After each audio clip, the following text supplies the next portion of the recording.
अगर हम एमएलए बन जाएंगे, हम एमपी बन जाएंगे तो घींच के लाके बिल पास करा देंगे। यही तो मेरा काम है। तो फायदा होगा कि नुकसान होगा? फायदा होगा। तो आप लोग तैयार हैं? अगर कोई गलत बात है तो बोलिए, यहाँ पे विरोध कीजिए मेरा कि आप गलत बोल रहे, पार्टी का बात क्या कर रहे हैं। पार्टी का बात हमारा संविधान कहता है कि जिस नेता को आपने वोट दिया उससे लेना हमारा काम है।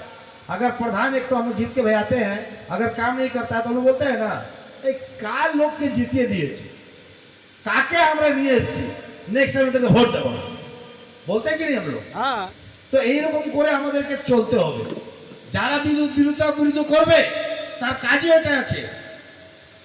যারা বিরোধী কাজ আছে তারা কিছু করতে পারবে না, শুধু বিরোধী করবে, শুধু বিরোধী, শুধু বিরোধী, শুধু বিভ্রান্তি। আর যারা কাজ করবে তারা কাজ করে যাবে, করে যাবে, করে যাবে, করে যাবে, করে যাবে, দেবার সময় বুঝে যাবে। বুঝাতে হবে না।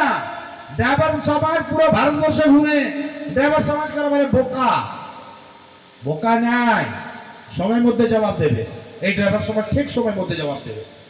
তো আমরা এটাই বলছি, 9টা দাবি নিয়ে যেটা লড়াই, এটা সবাইকে কানে কানে দিতে হবে।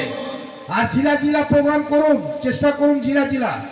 আমি আবু সুফিয়ান ভাইকে বলছি, আপনার মুর্শিদাবাদ মজবুত, সব থেকে মজবুত।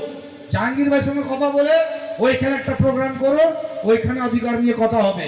যখন আজকে দেখুন, আমি এখানে এই জায়গা তো মানে আগে তো কিছু ছিল না, এরকম মিটিং হতো না, একবার হতো না।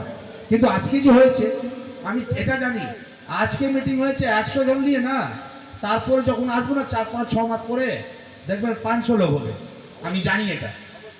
যেই খেতে যাবেন ওখানে বীজ জ্বালবে, একটা ধান কত ধান দিয়ে দেবে, কত চাল হয়ে যাবে ওর মধ্যে। তো এইরকম চাষ আমাদেরকে ড্রাইভার সমাজকে জুড়তে হবে, জয়েনিং করাতে হবে, মেম্বারশিপ দিতে হবে, তার অধিকার বুঝাতে হবে। এইরকম করে আমাদেরকে সংগঠনকে মজবুত করতে হবে, এই আইনকে শক্ত করতে হবে। এটাই বলে শেষ করলাম। আমাদের পারিজুল সাহেব আছেন, উনি আমি বলবো আপনি পূর্ণ লিডার, অনেক দিন কাজ করেছেন, সমাজকে সময় দিয়েছেন। তো আমি বলবো যে পারিজুল ভাইকে একটু সময় দেওয়া হোক।